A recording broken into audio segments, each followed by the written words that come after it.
શ્રી ગણેશાય નમઃ. આપનું હાર્દિક સ્વાગત છે. નમસ્કાર. ઓમ નમો ભગવતે વાસુદેવાય નમઃ. જડે વિષ્ણુ સ્થળે વિષ્ણુ વિષ્ણુ પર્વત મસ્તકે. ઓમ નમો ભગવતે વાસુદેવાય નમઃ. આજે આપણે સાંભળીશું પિતૃપક્ષમાં આવવાવાળી ખૂબ જ પ્રભાવશાળી ઇન્દિરા એકાદશીની વ્રતકથા. પિતૃઓને તારવા ઇન્દ્રસેન રાજાએ આ એકાદશીનું વ્રત કર્યું હતું. આ વ્રત કરવાથી પિતૃઓનો ઉદ્ધાર થાય છે. પરંતુ આ કથાનું રસપાન કરવાની પહેલાં જણાવી દઉં કે તમે કથાના અંતમાં પિતૃઓ માટે આ વિશેષ શ્રાદ્ધ પક્ષમાં આવવાવાળી ઇન્દિરા એકાદશીનું પાલન કરવાની વિશેષ વ્રતવિધિ પણ બતાવવામાં આવશે. માટે અંત સુધી અમારી સાથે જોડાયેલા રહો. અને સાથે અમારી ચેનલને હજુ સુધી તમે સબસ્ક્રાઈબ નથી કર્યું તો જલ્દીથી સબસ્ક્રાઈબ કરી લો. તો ચાલો મિત્રો, વાર્તાની શરૂઆત કરીએ. એકવાર ધર્મરાજ યુધિષ્ઠિરે ભગવાન શ્રી કૃષ્ણને કહ્યું કે હે મધુસૂદન, ભાદરવા માસના કૃષ્ણ પક્ષમાં કઈ એકાદશી આવે છે અને તેનું મહાત્મય શું છે? આના જવાબમાં ભગવાન શ્રી કૃષ્ણએ કહ્યું કે ધર્મરાજ યુધિષ્ઠિર, ભાદરવા માસમાં આવનારી એકાદશીને ઇન્દિરા એકાદશીના નામથી જાણી શકાય છે. આ વ્રત કરવાવાળાના પાપ સ્વયં નષ્ટ થઈ જાય છે અને તેના પૂર્વજો નરકમાં પતન થયું હોય તો તેમનો પણ ઉદ્ધાર થઈ જાય છે. જે વ્યક્તિ આની કથા અને મહાત્મયનું શ્રવણ કરે છે તેને અશ્વમેઘ યજ્ઞનું ફળ પ્રાપ્ત થાય છે અને પિતૃઓની કૃપા પ્રાપ્ત થાય છે.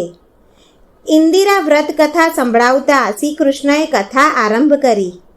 સતયુગમાં સમયમાં માહેશ્મતી રાજ્યમાં ઇન્દ્રસેન નામનો અત્યંત પરાક્રમી અને યશસ્વી રાજા રાજ્ય કરતો હતો.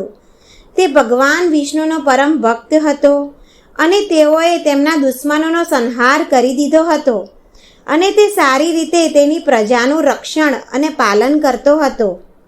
માટે તેનું રાજ્ય દરેક પ્રકારના સુખ, ધન, ધાન્ય, પુત્ર, પૌત્રો વગેરેથી સંપન્ન સુખી રાજ્ય હતું.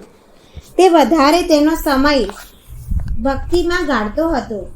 એકવાર તે રાજા પ્રજાના વચ્ચે બેઠેલા હતા. તે સમયે ભગવાન શ્રી હરિના પરમ ભક્ત નારદજીને આકાશમાંથી નીચે ઉતરતા જોયા. રાજાએ તેમને પ્રણામ કરી મહેલમાં આમંત્રિત કર્યા. મહેલમાં તેમનું સ્વાગત કર્યું, આસન આપ્યું.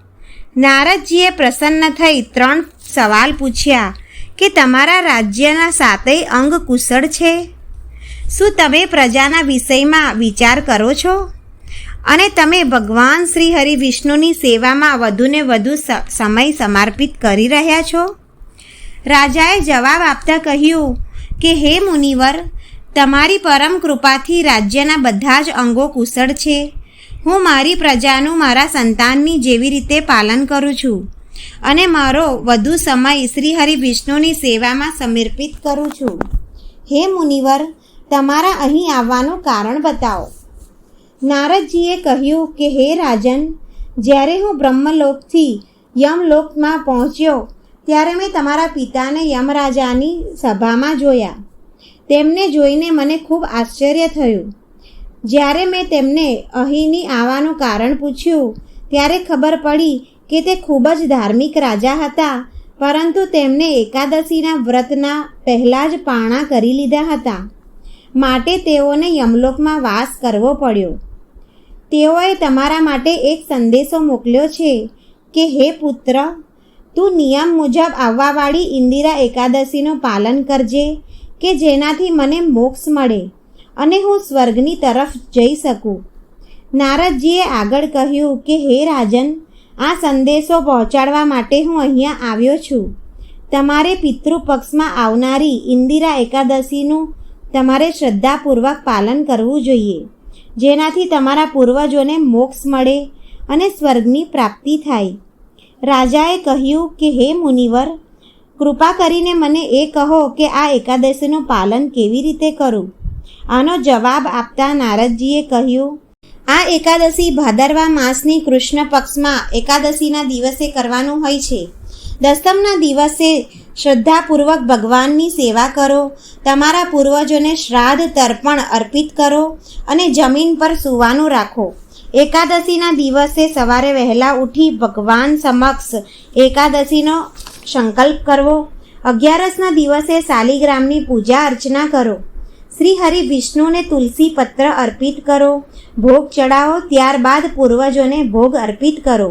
બીજે દિવસે દ્વાદશીના દિવસે શ્રી હરિ વિષ્ણુની ઉપાસના કરો, યથાશક્તિ દાન દક્ષિણા આપો અને પારણા કરો. આ પ્રમાણે એકાદશીનું પાલન કરો.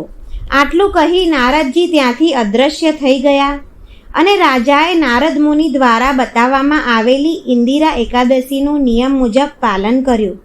તેના ફળ રૂપે આકાશમાંથી પુષ્પ વર્ષા થઈ. રાજાએ સ્વયં તેમના પિતાને આકાશમાંથી વૈકુંઠની તરફ જતા જોયા.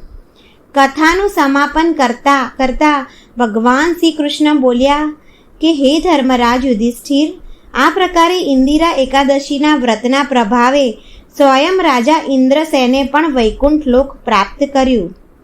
ચાલો હવે આપણે જાણીએ કે શ્રાદ્ધ પક્ષમાં આવવાવાળી વિશેષ ઇન્દિરા એકાદશીનું પાલન કરવાની વિશેષ વ્રત વિધિ શું છે. કેટલાય લોકો સવાલ કરે છે કે આપણે શ્રાદ્ધ શા માટે કરવું જોઈએ? તો તેનો ઉત્તર એ છે કે પ્રત્યેક જીવાત્મા પર પિતૃ ઋણ હોય છે. ગરુડ પુરાણમાં બતાવવામાં આવ્યું છે કે કોઈ વ્યક્તિના પૂર્વજો પિતૃલોકમાં હોય તો તે ઋણને ચૂકવવા માટે વર્ષમાં એકવાર શ્રાદ્ધ પક્ષ દરમિયાન કાગવાસ અર્પિત કરવું જોઈએ. અને આ જ પિતૃપક્ષમાં આવવાવાળી ઇન્દિરા એકાદશીનું વ્રત પણ પિતૃઓની તૃપ્તિ માટે અવશ્ય કરવું જોઈએ. એકાદશીના દિવસે સવારે વહેલા ઉઠી સ્નાનાદિથી પરવારી ભગવાન સમક્ષ એકાદશીનું સંકલ્પ કરવું જોઈએ અને ભગવાનને પ્રાર્થના કરવી જોઈએ કે જો મારા કોઈ પૂર્વજો પિતૃલોકમાં હોય તેમની મુક્તિ માટે હું આ તેમને અર્પિત કરું છું. આ સંકલ્પ લઈને એકાદશીના દિવસે વધુમાં ને વધુ હરે કૃષ્ણ મહામંત્ર એટલે કે હરે કૃષ્ણ કૃષ્ણ કૃષ્ણ હરે હરે, હરે રામ રામ રામ હરે હરે ના મંત્રના જાપ કરવા જોઈએ. શ્રી હરિની પૂજા અર્ચના કરી કથા વાર્તા અવશ્ય સાંભળવી જોઈએ. આ દિવસે કોઈ પણ અન્ન કઠોળ વગેરેનું સેવન ન કરવું જોઈએ. સંધ્યાકાળે તુલસી માતાને દીવો કરવો જોઈએ. ભગવાન શ્રી હરિ વિષ્ણુના ભોગમાં તુલસી પાન અર્પિત કરવું જોઈએ અને પિતૃઓ માટે પણ ભોજન તૈયાર કરવું જોઈએ અને ભોગ ચડાવવો જોઈએ. શરીરની ક્ષમતા અનુસાર ઉપવાસ કરવો. આખો દિવસ પ્રભુ ભજનમાં દિવસ પસાર કરવો. દ્વાદશીના દિવસે શ્રી વિષ્ણુની પૂજા અર્ચના કરી યથાશક્તિ બ્રાહ્મણોને દાન દક્ષિણા આપી પારણા અવશ્ય કરવા જોઈએ. આ એકાદશીનું વ્રત કરવાથી અશ્વમેઘ યજ્ઞનું ફળ મળે છે, વૈકુંઠની પ્રાપ્તિ થાય છે અને ધન સુખ સમૃદ્ધિ ઐશ્વર્ય મળે છે.